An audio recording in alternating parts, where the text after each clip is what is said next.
Welcome everyone. Thank you so much for stopping by and clicking to watch this video.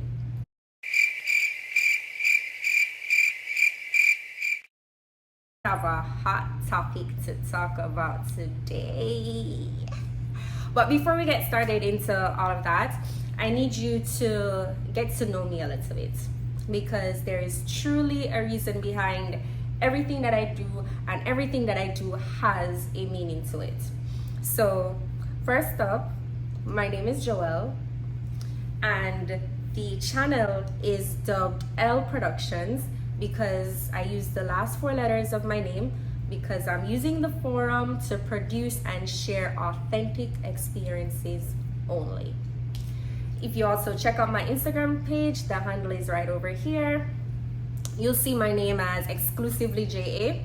So what's going on with that, you might want to know, is JA are the initials of my first and last name, and the acronym of the country I'm from is also JA because the country is Jamaica. I'm an island girl. So the content is exclusively about me and where I'm from. So there you have it. Let's get into the topic. All right. So the topic is, why did I leave Jamaica, the place I love so much, the place I was born and raised, where I grew up, where I spent literally my whole life? Why did I choose to leave all that? So we're gonna get down into it. So in order for us to really flesh out the whole other topic there, get down into it, you have to hear my story. The video though is not for everything that went on, but it's really just to give you some snippets. It's to create a little timeline so that you can follow where really did I go on, isn't it? So first off, I got done in high school. I finished high school. I did 5 years of high school. Then after you do CXC, I think CXC was like May, June. I do CXC, results come out. I got into UTech the very same year. So like, I do CXC like the May, and then I started UTech the August same year. Got through, done high school, done college now. Those were the 4 years spent at college. Before I started college though, my mom was like, hey, you're not coming up? I said to my mother, say, oh, you know, some of you through for UTech though, so I'm excited, ready for start school, ready, you know, grown, feel like I want to take on the college lifestyle. So I told her I wasn't ready yet. I told her, say, all right, when I'm done school, I'm going to come. Go UTech now, reach from the journey. I met so many people, got my first heartbreak, fall in love, meet my best friend, we're tight to this day. Everything what could have gone to college, gone to college. Then now finish up college. I finished exams. I think exams finished about May, and I fly out again, visit with some family. My mom was like, hey, you're not staying what you're doing. I'm like, my brother helped me with my resume. Apply for an internship position at a financial institution. But said to my mother again, say, you know, I'm gonna try out this corporate Jamaica world. I'm not afraid of foreign right now. I just go do the work, get through for the work, and call it that. So I came back down, started the internship in October of that year when we finished school. So boom now, people, internship, no matter feel like I don't bed a rose, it's not a bed a rose. But for me, internship was just getting my foot into corporate Jamaica, getting into a financial institution, which I'm not gonna really name at this point. So start the internship now, people. Them up pay me $8,000 a week. 8,000 Jamaican dollars per week. Now, for the internship, this is tax deductible. So for persons that would have reached the income threshold, can you imagine them pay 25% income tax out of the $8,000. To me, that is just ridiculous if you ask me. But not the point of this video. Moving right along. Did the internship for 3 months, guys. 8 4 is how much? 32. So that was $32,000 a month. To be very frank and very honest, you couldn't, I don't know about you, but I couldn't survive on that, because supermarket for me alone are like $20,000-$25,000. Me alone in my household. Can you imagine 25 out of 30, 32? Light bill no come, water no come, internet no come. Expenses have to be deducted from the $32,000. I remember said the rent money no come out tight, rent and mortgage no come out tight yet. Alright? So the internship really wasn't about the money. It was just to get in. So get in now, do my 3 months. After doing the 3 months, then I was offered a contract position with the same company. Now, no young person, no young ambitious individual in Jamaica will like contract. It's just not the ideal situation. So I don't want to take it for granted. I'm going to explain what that is. So a contracted position, gentle people, is whereby the employer contracts the employee to complete a job function, job description for a fixed time period that may be 3 months, 6 months, 9 months, up to 12 months.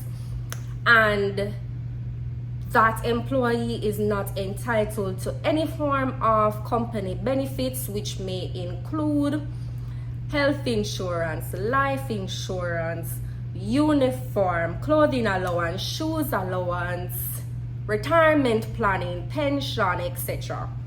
You're not entitled to none of them there.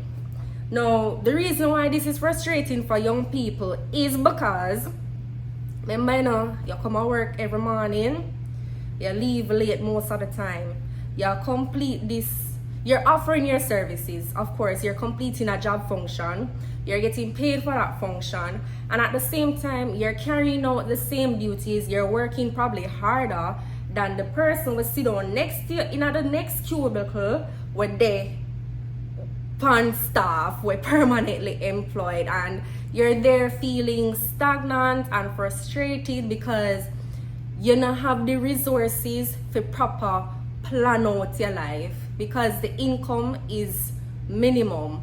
You get what I say? Because of course the permanent staff are getting paid more than you. So that is very frustrating for young people. So we not like contract, none at all. Moving right along. I was on after the internship, I'm gonna go on contract. I was on contract for probably a year before I moved on to being permanently employed. During that year, I held 2 positions. Both of them were contracted, but both of them were lateral. So I started in asset management on a contract position, and then I moved cross lateral to treasury in another contract position. Both of them total lifespan of a year. After that, now, what happened to me is I realized say the date for my contract will come up. So I say, alright. My boss not say nothing to me. If say, okay, they are going to renew the contract, they are going to keep me on, or they are going to send me a yard. So you see, because me not try end up in unemployment, I start on quick and fast to I start on come and say, you don't leave me a roadside. People must start fix up my resume, must start write up my cover letter, must start ship them out one by one, place to place, because it's just the reality, guys. When your contract ends, your employment with the company ends unless them decide for bring you back and renew it or whatever. So me now gonna have my paper and I'm gonna know what is happening next. So of course, you know, girl, get to work. Put it out there, getting it done. So what happened is, during that time when I was applying for places, I got a permanent position at another financial institution. So I'm gonna call that one the FI2. Now, When FI2 answer me now, I do my interview, well successful, ready up for start. I went to FI1, which is my current employer, and I was very respectful about it. I went to my boss, and because she's wonderful, I went to my boss at the time and I said, hey, I noticed my contract is expiring. I have an offer on the table. I want to know, what are you prepared to do about it? You're going to keep my on staff, you're going to match my offer, or you're going to send me out the door. Make me know what you're doing. Guys, I did not go to her like that. I did not go to her like that. But in a professional manner, I did ask her. So anyway, in all fairness, she did come back to me. She wasn't able to match the offer because FI2, at the time, they were offering me about $600,000 more than the permanent position that my current employer had brought to the table. So at that time, people, I was around about 21, and may I say, why would I really walk away left $600,000 more? Why would I do that? Why me would I do that? So of course you just know the decision homegirl made. Toodles. Guys, I did left, but I was very respectful about it because that boss that I'm talking to you guys about, she gave me my start. She really helped to propel my career. She taught me so much. She was just top tier, me I tell you. Top tier. I've never met a woman in the industry like that. Never. Me I tell you not. Well bad. Well knowledgeable. Well versatile. Anyway, moving right along with the story. Got FI2 now. And people, it was the most horrible experience of my career. Me I tell you no that straight. When I got to FI2, within the first month of working there, I had a very awful experience. Awful experience which not a lot of people know about. Only like my close friends and my family. Close friends, my best friend, and my family. It's just not something I talk about. This happened maybe 4 years ago, people, and I just went to meet my mother about it. So as I said, it's really not something I talk about. But when that experience happened, me tell you say, homegirl shattered, broken, distraught, low-key depressed, man. Now I don't talk. It was just a miserable encounter for me.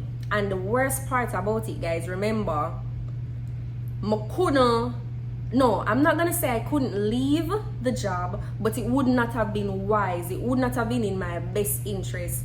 Because, gentle people, one thing you have to learn about the corporate world is that them not really fond of millennials, and the reason for that is because them have it say we jump ship like that regular. We jump ship. If you say something we not like, we're gone. If you argue with too much attitude, we're not showing up. That is just the attitude, and it would not, despite what had happened to me there, it would not have looked pleasing for me to land a job and within a month's time I'm leaving. So homegirl, it have to endure, strong up, firm. Listen, my perseverance throughout that entire time and are not normal. My mama telling you that. So anyway, there FI number 2, and may I tug it out. As I said, guys, very horrible experience. I tug it out there every day, going to work, doing what I gotta do, getting my money, saving, investing, all of that work, all of that jazz.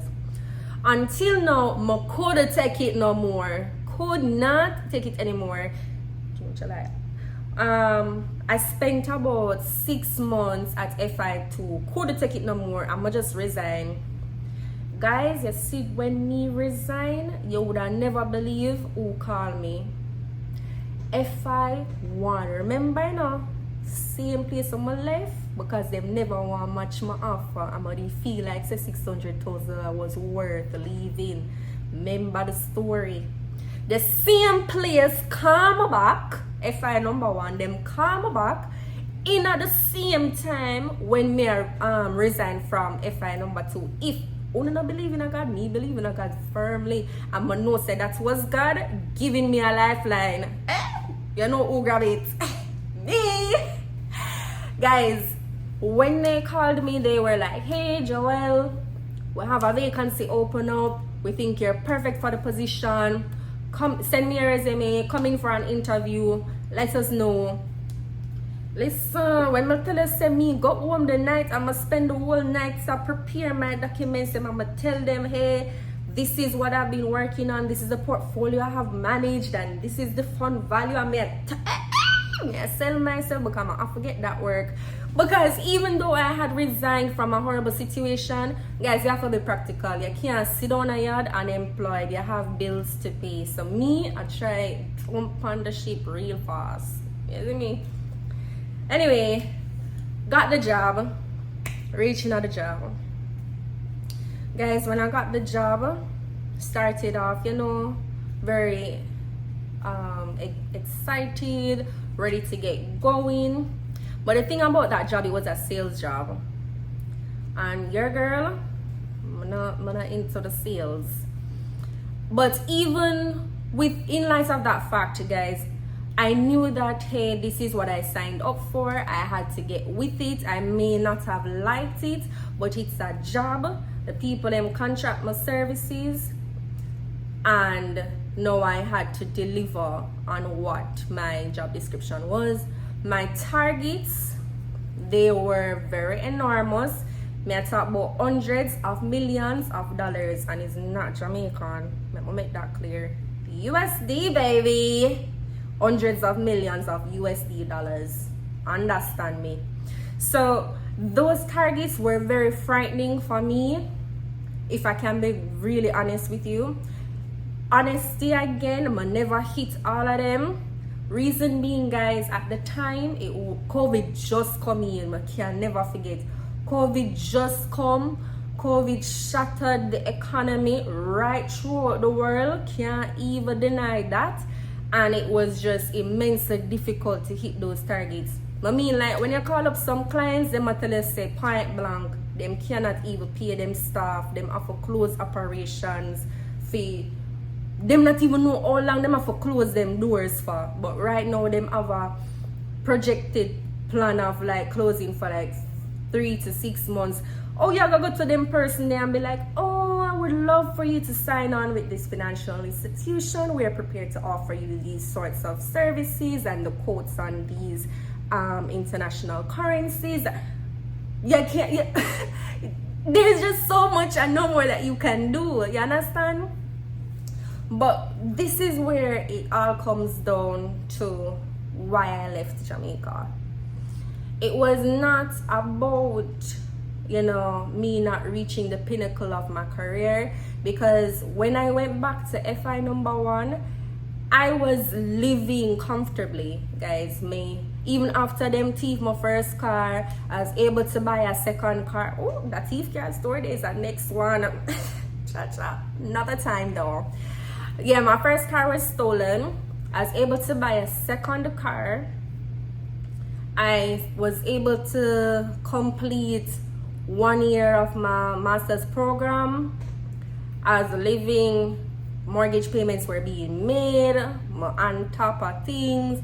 I still had a social life, even though it was COVID, so it wasn't really much of a social life, to be very honest, because you could have gone away. But me tell say, me didn't make enough money for be comfortable. Sorry, my bills I get paid, everything I get take care of. Girl, nice. But for me, it was just the frustration of that time where you're home, you're quarantined, you're asked to meet these targets, you not see a way to make them. Then appraisal is coming up and you are judged based on your lack of performance.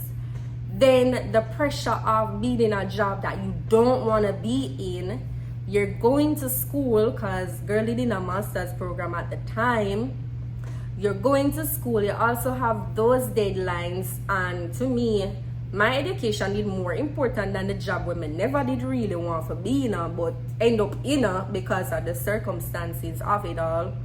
Then I'm looking at the fact, say, even after I complete the masters, I still would not have been able to advance my career there, because there was just little to no growth available in the unit. And I look at it and I'm like, I don't want to be stuck in this position though, because I'm not happy in it. And I feel like that's the story of most young people in corporate Jamaica. I mean, you have, don't get me wrong, you have young people that are doing great, them doing good, them just fly through on top. But you have to remember too that each institution is different. Your propensity for growth at one institution is just not the same at another.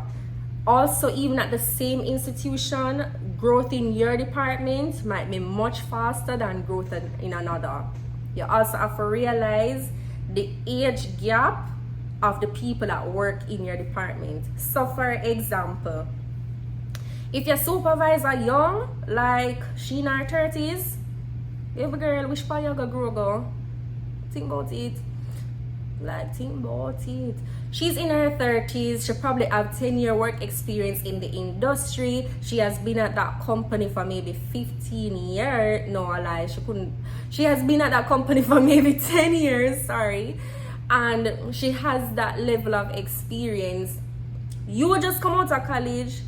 I only had 4.5 years work experience in the financial industry sector.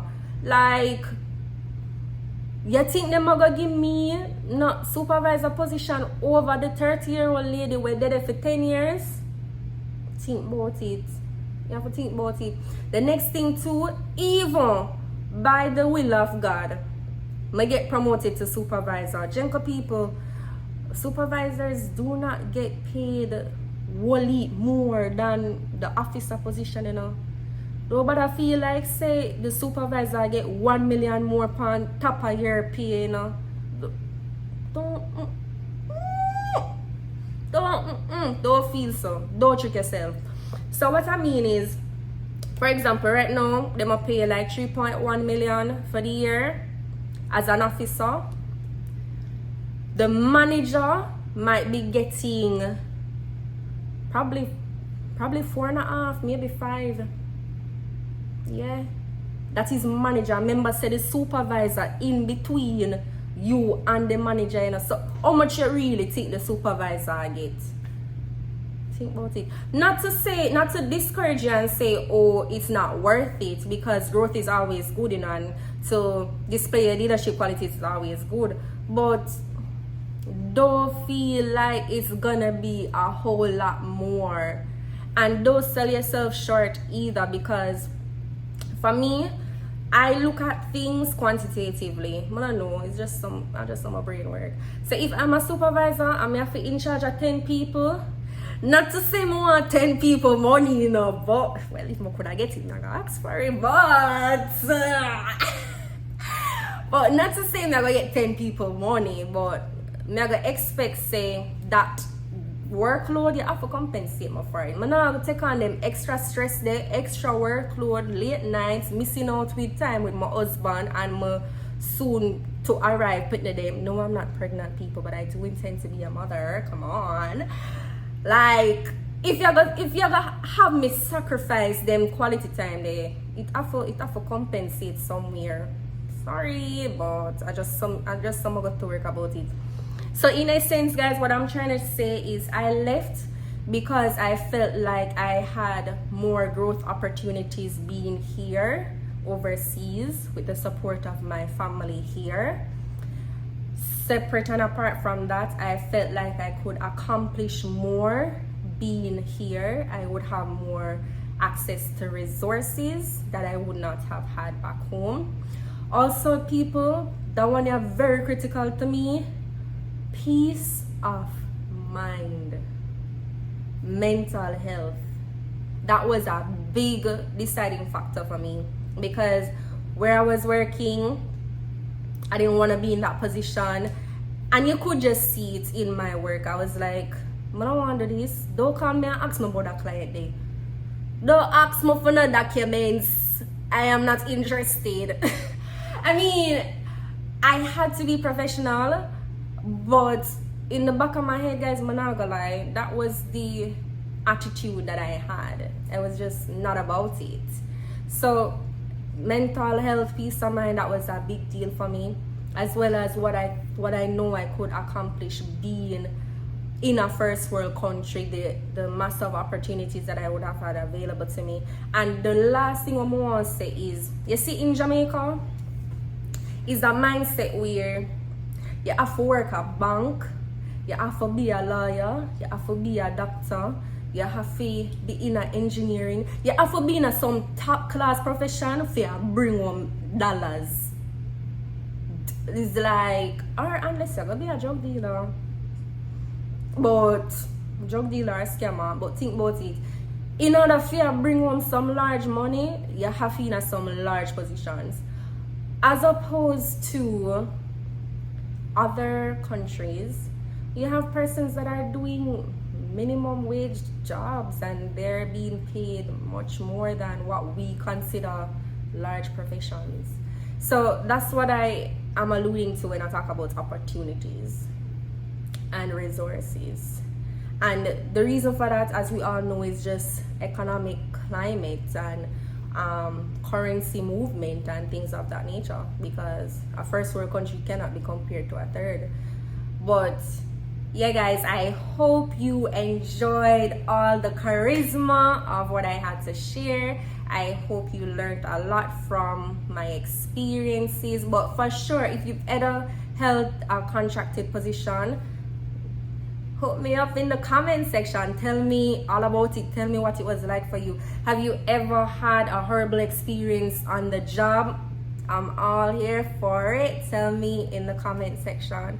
And if you have thought about leaving Jamaica too, tell me about it too. I'm here to read them, listen to them, offer whatever advice I can. Like, just hit me up, talk to me about it. But for now, I'll see you in the next one. Ciao.